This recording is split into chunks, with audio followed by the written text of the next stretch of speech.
మీరు చూస్తున్నారు YVN news. మా ఛానల్ మీకు నచ్చితే లైక్ చేయండి, షేర్ చేయండి, సబ్స్క్రైబ్ అవ్వడం మాత్రం మర్చిపోవద్దు. అనకాపల్లి జిల్లా పాయికిరపేట నియోజకవర్గం పాల్మన్పేట పంచాయతీ రాజీపేట గ్రామంలో తెలుగుదేశం పార్టీ ప్రతిష్టాత్మకంగా తలపెట్టిన జయహో బీసీ సదస్సును ఈరోజు రాష్ట్ర తెలుగు మహిళా అధ్యక్షురాలు శ్రీమతి వంగులపూడి అనిత ప్రారంభించారు.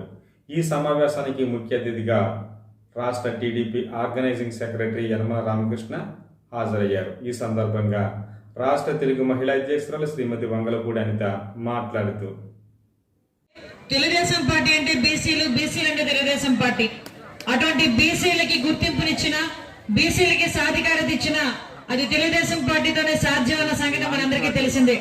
అటువంటి జైహో బీసీ కార్యక్రమానికి నాతో పాటు ముఖ్య అతిథిగా చేసిన పెద్దలు, గౌరవనీయులు, ఎప్పుడు కూడా నా మంచి కోరేవారు, పాయకరావుపేట మంచి కోరేవారు, పాయకరావుపేట నియోజకవర్గానికి వెన్నుదన్నుగా ఉండేవాళ్ళు మన యనమల కృష్ణుడి గారికి ప్రత్యేకంగా నేను ధన్యవాదాలు, నమస్కారాలు తెలియజేసుకుంటున్నాను. ఇక్కడ యనమల కృష్ణుడి గారు అంటే వేరు, అనిత అంటే వేరు కాదు. పాయకరావుపేట నియోజకవర్గం అంటే వేరు, తుని నియోజకవర్గం అంటే వేరు కాదు. ఈ రెండు నియోజకవర్గాల్లో ఏ కష్టం వచ్చినా, ఏ ఫంక్షన్ వచ్చినా, ఏ సభ ఏర్పాటు చేసినా కంపల్సరీగా అక్కడికి మనం వెళ్తాం, మన వాళ్ళు ఇక్కడికి వస్తారు. ఇలా ఒక సోదర భావంతో ముందుకెళ్తూ రెండు నియోజకవర్గాల్లోని కూడా తెలుగుదేశం పార్టీ రెపరెపలాడడానికి మనందరం కూడా సాయశక్తుల కృషి చేయాలని మనస్ఫూర్తిగా మిమ్మల్ని అందరినీ కోరుకుంటున్నా.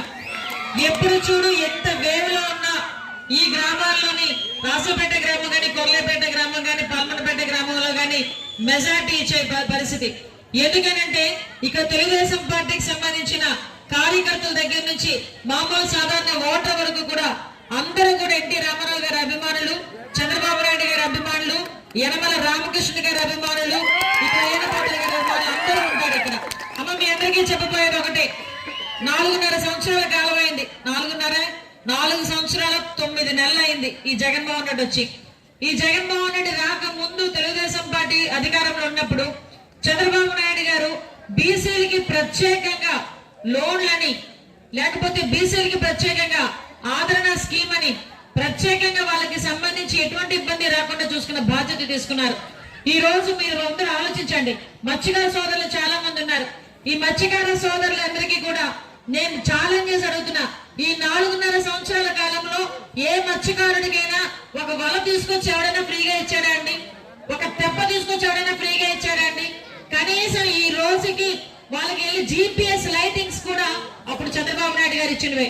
ఈ రోజుకి కూడా వలలు, తెప్పలు కూడా తెలుగుదేశం పార్టీ హయాంలో ఇచ్చినవే. మీరు లోపలికి వెళ్తే, సముద్రంలోకి వెళ్తే, వేటాడడానికి వెళ్తే దారి మర్చిపోకుండా GPS ట్రాకింగ్లు ఇచ్చారు, LED లైట్లు ఇచ్చారు. ఆఖరికి మీకు వేట నిషేధ సమయంలో ఆ రోజులు 4,000 రూపాయలు ఇచ్చేవారు. మళ్ళా అధికారంలోకి వస్తే 10,000 రూపాయలు ఇస్తానన్నారు. ఆ 10,000 రూపాయలు ఇక్కడ వీడు ఇస్తున్నాడు. కానీ ఈరోజు పెట్రోల్ ధర ఎంత ఉందో ఆలోచించండి. పెట్రోల్ సబ్సిడీ ఈ రోజుకి కూడా, ఆ రోజు 9 రూపాయలే, ఈ రోజు 9 రూపాయలే. ఆ రోజు పెట్రోల్ ధర 60 రూపాయలు, ఈ రోజు పెట్రోల్ ధర 100 రూపాయలు. అంటే వీళ్ళ పరిస్థితి ఎంత దారుణంగా ఉందో మనందరం కూడా ఆలోచన చేసుకోవాలి. ఇలాగున్నా కూడా నేను అందరినీ బీసీలు ఉద్ధరించేస్తున్నానని చెప్పి మాట్లాడతాడు.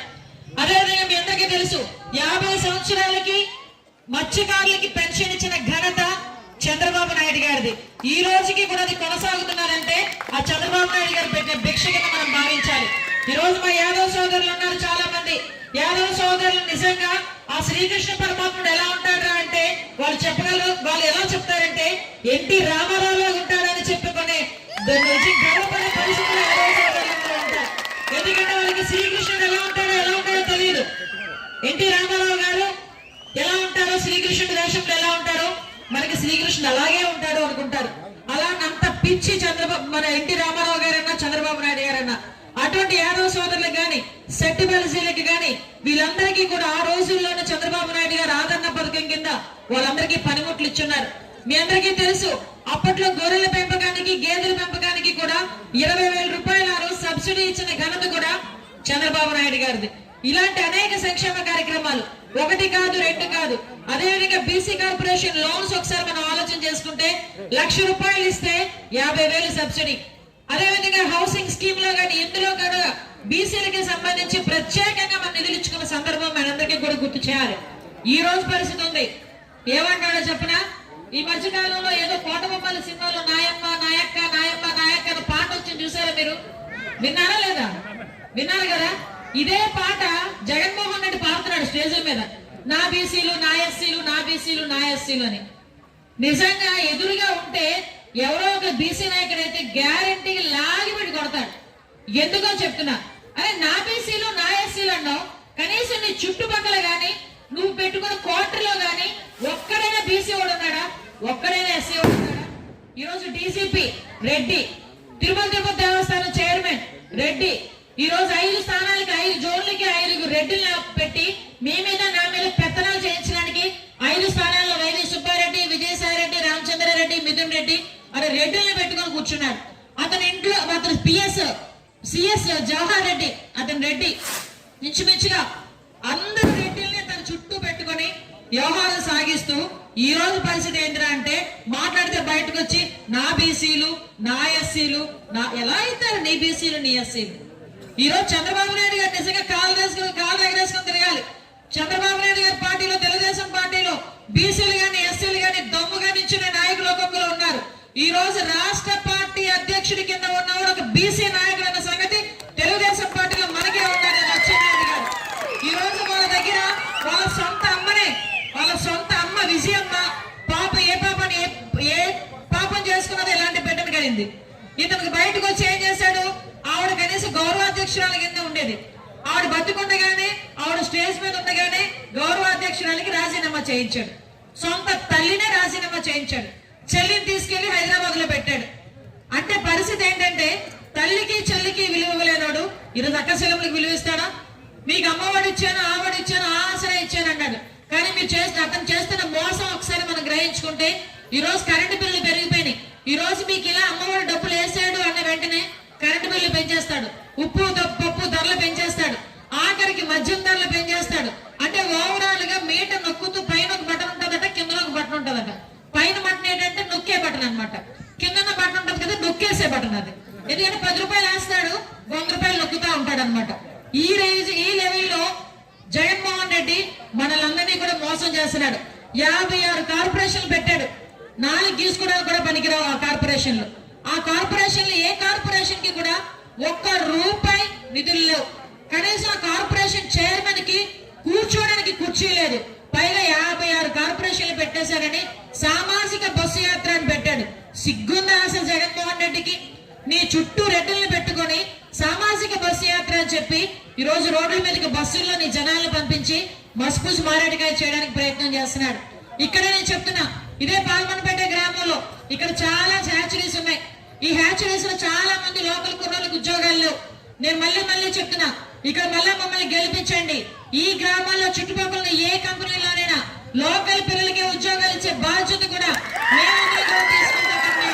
చెప్తున్నా. ఇక్కడ హౌసింగ్ స్కీమ్ నేను ఛాలెంజెస్ అడుగుతున్నా. ఇక్కడ వైఎస్ఆర్సీపీ నాయకులు గాని, పాత ఎమ్మెల్యేని గాని, కొత్తగా వచ్చిన కొత్త పూజారిని గాని ఇద్దరిని అడుగుతున్నా వైఎస్ఆర్సీపీ నుంచి. ఈ పార్లమెంట్పేట, రాజీపేట, కొర్లపేట గ్రామాల్లో మేము అధికారంలో ఉన్నప్పుడు వేసిన 1 రూపాయి ఆ బిల్లులు తప్పించి ఈ రోజు వరకు ఒక్క ఇల్లు అయినా ఇచ్చారా? కనీసం ఒక స్కీమ్ అయినా ఇచ్చారా? గ్రామస్తులందరూ కలిపి 3 సెంట్లు చొప్పున కొనుక్కున్న స్థలాన్ని కూడా ఈ గ్రామానికి సంబంధించి గవర్నమెంట్ కి హ్యాండ్ ఓవర్ చేసి ఈ రోజు అక్కడ కట్టుకున్న ఇల్లులకి కూడా బిల్లులు రాకుండా చేసిన పరిస్థితి ఈ రోజు కనిపిస్తా ఉంది. ఎంత దౌర్భాగ్యం అంటే ఎక్కడో దివీస్ కంపెనీ, పక్క జిల్లాలో ఉన్న దివీస్ కంపెనీ కానీ, అరబిందో కంపెనీ సంబంధించిన వేస్ట్ వాటర్ అంతటినీ కూడా పైప్ లైన్ వేసి మన దగ్గర అదంతా విడుదల చేయడానికైనా సిద్ధపడ్డారు. మీరందరూ కూడా సహకరిస్తే ఎటువంటి పరిస్థితుల్లోని కూడా ఇక్కడ మీ వేటకి గాని, మత్స్య సంపదకి గాని ఇబ్బంది రాకుండా బాధ్యత ఇక్కడున్న కృష్ణ గారు గాని మేము గాని తీసుకుంటామని మీ అందరికీ కూడా సభాముఖంగా తెలియజేసుకుంటున్నా. మీ అందరికీ తెలియాలి, ఇంతకు ముందు పాల్మన్పేట, గొర్రెపేట, రాజీపేటలో అన్ని రోడ్లు వేసుకున్నా, మేమందరం కూడా అన్ని రోడ్లు వేయించుకున్నాం. ఇంకా 1-2 రోడ్లు మిగిలిపోయినాయి. ఇక్కడ ఎక్కువ మంది ఆశిస్తున్నది కూడా హౌసింగ్ పట్టాలు, ఇల్లు కావాలని చాలా మంది అడిగారు. ఈ రోజు రోడ్ల మీదకి వచ్చిన తర్వాత ఇల్లు కావాలని అడిగారు. రెండోది ఉద్యోగాలు లేవని చెప్పి చాలా మంది చదువుకుని ఉద్యోగాలు లేకుండా ఉన్నామని చెప్పారు. అమ్మా, చంద్రబాబు నాయుడు గారి గవర్నమెంట్ అంటేనే పేదల గవర్నమెంట్. చంద్రబాబు నాయుడు గారు ముఖ్యమంత్రి అయితేనే మన పేదల పాలిట ఒక పెన్నిదిలా ఉంటారు ఆయన. ఈ రోజు నీ బిడ్డకు ఉద్యోగం రావాలన్నా, ఆఖరికి ఆడపిల్లలు ఎవరైనా బయటకు వెళ్ళినప్పుడు రక్షణగా బయటకు తిరిగి రావాలన్నా, మత్స్యకారులు గాని, యాదవ సోదరులు గాని, సెట్టిమలసీలు గాని, వెలమలకు గాని, బీసీ సంఘాలు ఎన్ని సంఘాలు, అన్ని సంఘాలకి కూడా మంచి జరగాలి అంటే అది చంద్రబాబు నాయుడు గారి వల్ల మాత్రమే సాధ్యపడుతుంది. ఇంకా 90 రోజుల టైం ఉంది. మళ్ళా మోసం చేయడానికి ప్రతి ఒక్కరు మీ చుట్టూనే తిరుగుతాడు. అమ్మ మీకు ఆ డబ్బులు ఇస్తాను, ఈ డబ్బులు ఇచ్చాను, మీకు అది చేస్తాను, ఇది చేస్తానని చెప్పి ఆ కల్లబుల్లి మాటలు నమ్మకండి. ఎందుకనంటే వాళ్ళందరూ కూడా ఒక రకంగా చెప్పాలంటే వాళ్ళ నాయకుడు మళ్ళీ వాళ్ళు కూడా దొంగలు. ఈ రోజు మీ కరెంటు బిల్లు ఎన్ని వచ్చినాయో ఒకసారి మా అక్క చెల్లెమ్మల్ని అడగాలి. కరెంటు బిల్లు ఎంత పెరిగిపోయినాయో, నిత్యావసర వస్తువుల ధరలు ఎంత పెరిగిపోయినాయి, పెట్రోల్ డీజిల్ ధరలు పెరిగిపోయినాయి. వీటన్నిటిని చూసే ఈరోజు చంద్రబాబు నాయుడు గారు స్కీమ్లు ఏర్పాటు చేశారు. చంద్రబాబు నాయుడు గారు మళ్ళీ ముఖ్యమంత్రి అయిన మరుక్షణం నుంచి ఈరోజు చంద్రబాబు నాయుడు గారు కొన్ని స్కీమ్లు కూడా ప్రకటించారు. అవన్నీ కూడా మీ అందరికీ కూడా భవిష్యత్ గ్యారెంటీ అందరికీ తీసుకొచ్చాం. ఈ రోజు రైతులు ఎవరైతే ఉన్నారో వాళ్ళందరికీ కూడా సంవత్సరానికి 20,000 రూపాయలు ఇవ్వడానికి చంద్రబాబు నాయుడు గారు సిద్ధపడ్డారు. ఆడబిడ్డ నిధి అని చెప్పి ప్రతి 18 సంవత్సరాలు నిండిన ప్రతి ఒక్క ఆడపిల్లకి కూడా అందులో కార్డుకు ఒకరికే ఇస్తాము, ఇద్దరికి ఇస్తాము లేదు.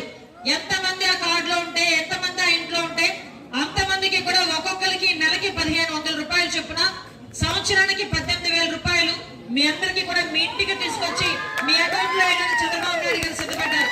అదేవిధంగా మీ అందరికీ తెలుసు, ఎవరైతే చదువుకున్న పిల్లలు ఉన్నారో అమ్మకు వందనం పేరు మీద మీకు 3 పిల్లలు ఉంటే 3 పిల్లలకి, 2 పిల్లలు ఉంటే 2 పిల్లలకి 15,000 రూపాయలు చొప్పున చంద్రబాబు నాయుడు గారు మీకు అకౌంట్ లో వేస్తారు. ఈ రోజు అమ్మఒడి వచ్చింది చాలా మందికి. ఎంతమంది పిల్లలకు వస్తుందమ్మా అమ్మఒడి? ఒకరికేనా? మరి మీకు 2 పిల్లలు ఉంటే ఏం చేద్దాం? ఒకరిని స్కూల్కి పంపిద్దాం, ఇంకోండి గేదెలు వేయడానికి పంపించాం. అంతే కదా అర్థం? మన 2 పిల్లల్ని జాగ్రత్తగా పెంచుకుంటామా, పెంచుకోవా? మన కూలి చేసుకున్న తర్వాత తినకో మనకి 3 పిల్లలు ఉంటే 3 పిల్లల్ని స్కూల్ బడికి పంపిస్తాం, 2 పిల్లలు ఉంటే 2 పిల్లలకి పంపిస్తాం. మరి నీ మేనమావని అన్నాడు కదా, అంటే ఒక పిల్లోడికి మేనమావ, ఇంకో పిల్లోడికేమో కంసమావ. ఈరోజు జగన్మోహన్ రెడ్డి అంటే ఒక పిల్లోడికి మేనమావ, ఇంకో పిల్లోడికేమో రాక్షసుడు అయ్యాడు. అంటే ఈ లోపు చంద్రబాబు నాయుడు గారు అలాంటి పని చేయలే. నీకు ఎంతమంది పిల్లలు ఉంటే అంతమంది పిల్లలకి కూడా ఈ రోజు అమ్మక వందనం కింద కట్టింగ్లు కట్టాలి లేవు. 15,000 అంటే 15,000 రూపాయలు కూడా ఇవ్వడానికి సిద్ధపడ్డారు. ఈ రోజు ఆడవాళ్ళు ఎక్కడికైనా ప్రయాణం చేయాలంటే బస్సు ఛార్జీలు ఉచితంగా ఇస్తున్నారు. అదేవిధంగా నీ ఇంట్లో పిల్లలు చాలా మందికి ఉద్యోగాలు లేకుండా ఇబ్బందులు పడుతున్నారు. అమ్మ నా కొడుకు డిగ్రీ చదివాడు, ఉద్యోగం లేదు, ఇంట్లో ఉంటున్నాడు అంటే అలాంటి పిల్లలకి నెలకి 3,000 రూపాయలు చొప్పున నిరుద్యోగ భృతి ఇవ్వడానికి చంద్రబాబు నాయుడు గారు సిద్ధపడ్డారు. అదేవిధంగా 3 సిలిండర్లు, ఎందుకంటే దీపం పథకం పెట్టింది చంద్రబాబు నాయుడు గారు.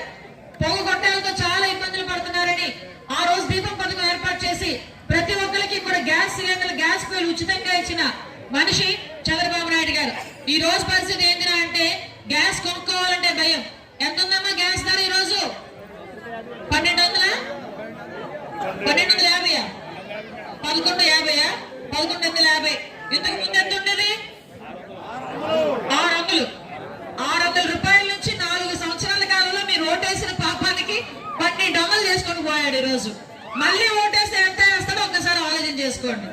అంటే అందుకే చంద్రబాబు నాయుడు గారు 3 సిలిండర్లు సంవత్సరానికి ఉచితంగా ఇస్తున్నారు.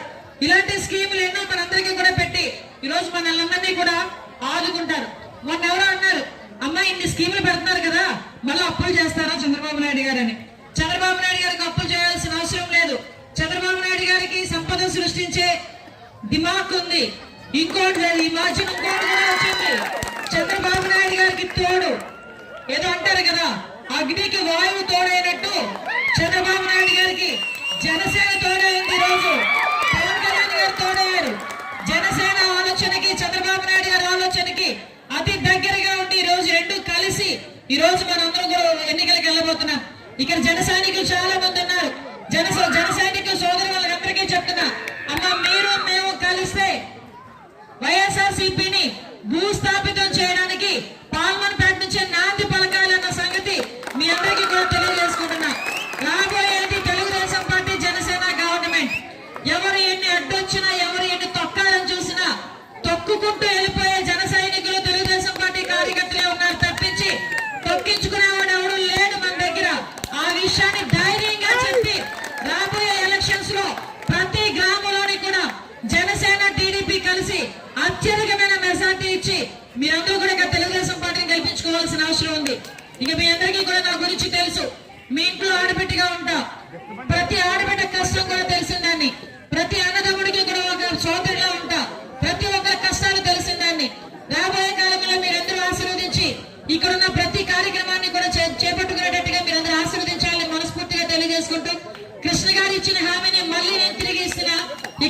ఎవరైతే బ్రిడ్జ్ కట్టాలనుకున్నారో గెలిచిన వెంటనే మంచి మెజార్టీతో గెలిపించండి. గెలిచిన వెంటనే ఇక్కడికి నేను కృష్ణ గారు మళ్ళా వచ్చి అది శంకుస్థాపన చేసి మీకు ఆ బ్రిడ్జ్ శాంక్షన్ చేయించే బాధ్యత మీ ఇద్దరం కలిసి తీసుకుంటామని మీ అందరికీ కూడా హామీ ఇస్తూ ఈ అవకాశం ఇచ్చిన మీ అందరికీ కూడా ప్రత్యేకంగా ధన్యవాదాలు తెలియజేసుకుంటూ ఒక్కసారి జై తెలుగుదేశం, జై జనసేన, చంద్రబాబు నాయుడు గారి నాయకత్వం, పవన్ కళ్యాణ్ గారి నాయకత్వం, జై హింద్. మా ఛానల్ మీకు నచ్చితే లైక్ చేయండి, షేర్ చేయండి, సబ్స్క్రైబ్ అవ్వడం మాత్రం మర్చిపోవద్దు.